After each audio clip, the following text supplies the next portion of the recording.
ജനവിധി എന്താകും എന്നറിയാൻ കാത്തിരിക്കുകയാണ്. നമ്മൾ ഏറ്റവും പ്രധാനപ്പെട്ടതായി ഒന്ന് നോക്കേണ്ടത് ജനവിധി എന്താണ് എന്ന് അറിയുന്നതിന് മുമ്പ് തന്നെ UDF-ൽ പ്രത്യേകിച്ച് കോൺഗ്രസിൽ വലിയ തമ്മിൽത്തല്ല് നാം കാണുകയാണ്. ഇപ്പോഴിതാ കേരളത്തിൻ്റെ മുഖ്യമന്ത്രിയാകാൻ രമേശ് ചെന്നിത്തലയ്ക്ക് വേണ്ടി വിശുദ്ധ കുർബാന നേർച്ചയുമായി യൂത്ത് കോൺഗ്രസ് നേതാവ് പരുമലപ്പള്ളിയിലാണ് പ്രത്യേക കുർബാന നൽകിയത്.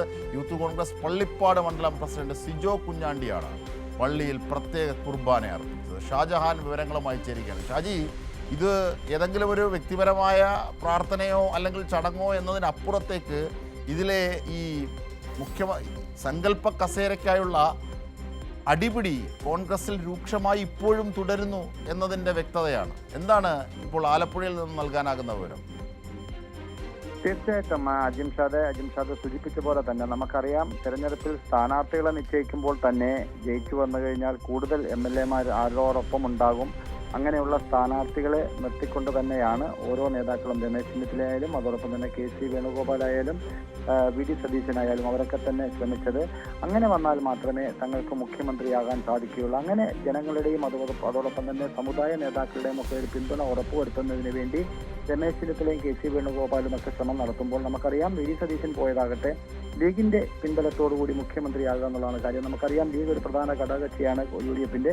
അങ്ങനെ മുഖ്യമന്ത്രിയാകാനുള്ള ശ്രമങ്ങൾ ദ്രുതഗതിയിൽ നടന്നു വരികയാണ്. നമുക്കറിയാം നാളെയാണ് വോട്ടെണ്ണൽ നടക്കുക. വോട്ടെണ്ണിക്കഴിഞ്ഞാൽ മാത്രമേ ആർക്കാണ് ഭൂരിപക്ഷം, ആരാണ് കേരളം ഭരിക്കുക എന്നുള്ള നിലയിലേക്ക് വരികയുള്ളൂ. അതിനു മുൻപ് തന്നെ മുഖ്യമന്ത്രി രാജ്യസഭാ സീറ്റൊക്കെ കളഞ്ഞ് അത് BJP-ക്ക് കൊടുത്തിട്ട് ഇവിടെ എത്തിയ ഒരാൾ കൂടി, ആലപ്പുഴയിൽ എത്തിയ ഒരാൾ കൂടി ഇത്തരത്തിൽ മോഹമുണ്ട്. അദ്ദേഹത്തിന്റെ പേരിൽ എന്തെങ്കിലും പ്രാർത്ഥനകളുണ്ടോ? കാരണം കഴിഞ്ഞ ദിവസം കണ്ടിരുന്നു ചില നേതാക്കന്മാരൊക്കെ KC വേണുഗോപാലിന് അനുകൂലമായി ഇത്തരത്തിൽ പ്രാർത്ഥനകളൊക്കെ നടത്തുന്നത്. ഷാജി, തീർച്ചയായിട്ടും അജിംഷാദെ, ഇപ്പോൾ നമ്മൾ കണ്ടത് ഇപ്പോൾ വിശുദ്ധ കുർബാനയാണ്. അത് രമേശ് ചെന്നിത്തലയ്ക്ക് വേണ്ടിയാണ്. രമേശ് ചെന്നിത്തലയുടെ അനുഭാവിയാണ് അങ്ങനെ ചെയ്തിരിക്കുന്നത്, അടുത്ത അനുയായിയാണ് ചെയ്തിരിക്കുന്നത്. ഹരിപ്പാട് മണ്ഡലത്തിലെ തന്നെ പള്ളിപ്പാട് സ്വദേശിയാണ്.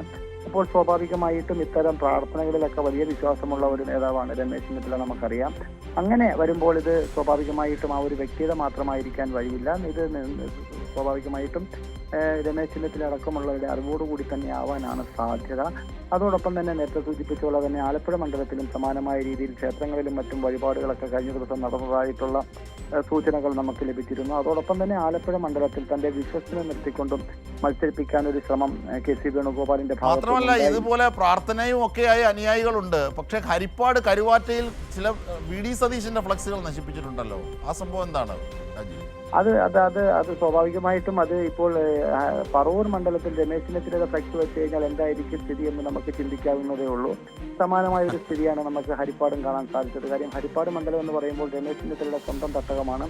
അവിടെ VD സതീശൻ മുഖ്യമന്ത്രി എന്ന നിലയിൽ ഒരു വലിയ ഫ്ലക്സ് ബോർഡുകൾ ആരുടെയെങ്കിലും സ്വാധീനത്തിൽ അവിടെ കൊണ്ട് വെച്ച് അത് കരുവാറ്റയിൽ വെച്ചതിന് ശേഷം അങ്ങനെ ഒരു മുതലെടുപ്പ് നടത്താനുള്ള ശ്രമം, അങ്ങനെ ഒരു നീക്കം നടത്താനുള്ള ശ്രമം നടത്തിയാൽ സ്വാഭാവികമായിട്ടും ആ മണ്ഡലത്തിലെ നേതാവ്, കോൺഗ്രസിന്റെ നേതാവ് സമ്മതിക്കും എന്ന് തോന്നുന്നില്ല. പ്രത്യേകിച്ച് അനുഭാവികൾ അത് തന്നെയാണ് അവിടെ നമുക്ക് കാണാൻ സാധിച്ചത്. അത് പൂർണ്ണമായും തകർത്ത നിലയിലാണ് ആ ഫ്ലക്സുകൾ നമുക്ക് കാണാൻ സാധിച്ചത്. എന്തായാലും കേരളത്തിൽ ഇപ്പോൾ ഇനിയും മണിക്കൂറുകൾ, ഏതാണ്ട് ഒരു 24 മണിക്കൂറുകൾ എന്ന് വേണമെങ്കിൽ നമുക്കതിനെ പറയാൻ സാധിക്കില്ല. അത്രത്തോളം മണിക്കൂറുകൾ പോലും ഇല്ല കേരളത്തിലെ സ്ഥിതി എന്താകുമെന്നറിയാൻ. അതിനു മുൻപ് തന്നെ ഇപ്പോൾ അത്രയും ക്ഷമയില്ല. കാരണം ഈ വോട്ടെടുപ്പ് കഴിഞ്ഞ ഉടൻ തന്നെ അങ്ങ് തർക്കം തുടങ്ങി. സങ്കല്പ കസേരയാണ് ഈ അധികാര കസേരകളിയിൽ, സങ്കല്പ അധികാര കസേരകളിയിൽ ആർക്കാണ് ഭൂരിപക്ഷം കിട്ടുക എന്നൊന്നും അറിഞ്ഞിട്ടില്ല. മാത്രമല്ല UDF-ന്റെ ഭരണമാറ്റം, UDF-ലേക്കുള്ള ഭരണമാറ്റം പറയപ്പെടുന്ന രീതിയിലുള്ള ഡാറ്റകളും സ്റ്റാറ്റിക്സും ഒന്നും തുണയ്ക്കുന്നുമില്ല. നമ്മളുടെയൊക്കെ മുന്നിൽ ഭരണ തുടർച്ചയ്ക്കുള്ള സാധ്യതയും സമാനമായി കാണുന്നുണ്ട്. എക്സിറ്റ് പോളുകൾ പോലും സൂചിപ്പിക്കുന്നത് അങ്ങനെയാണ്. അപ്പോഴാണ് ഈ തമ്മിലടിയും തർക്കവും ഒക്കെ. എന്തായാലും VD സതീശൻ്റെ പോസ്റ്ററുകൾ നശിപ്പിക്കുന്നു ഒരിടത്ത് ചെന്നിത്തലയ്ക്കായി കുർബാന നടത്തുന്നു, മറ്റൊരിടത്ത് KC വേണുഗോപാലിനായി അത്തരത്തിൽ പ്രാർത്ഥനകൾ സംഘടിപ്പിക്കുന്നു. ഇങ്ങനെ അനുയായികളെ ഉപയോഗിച്ച് ഈ നേതാക്കന്മാരെല്ലാം പൂന്ത് വിളയാടുകയാണ്. പക്ഷേ നാളെ ഈ സമയത്ത് അറിയാം ആരാകും എന്താകും സ്ഥിതി എന്ന്.